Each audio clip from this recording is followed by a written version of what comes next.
Bolam tomog'i og'rib, rosa ko'p isitmalayapti. Tomog'ini artsa ham lekin hech qanaqa yordam bermayapti. Shunga nima qilsa bo'ladi?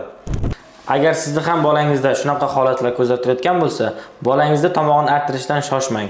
Men buni sizlarga tushuntirib beraman.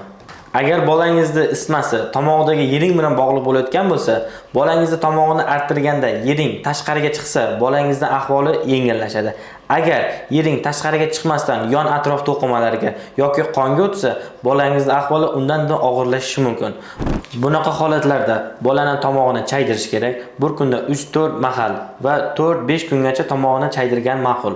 Bolaning temperaturasini tushirish uchun bunda bolaning yoshiga, tana vazniga qarab paracetamol, ibuprofen dorilardan foydalanish mumkin va bolada og'riq qoldirish uchun shimiydigan dorilardan foydalanish mumkin. Lekin shimiydigan dorilar 7 yoshgacha mumkin emas. 7 yoshdan kattalarga Traxesam, Gramidin dorilar yaxshi foyda beradi.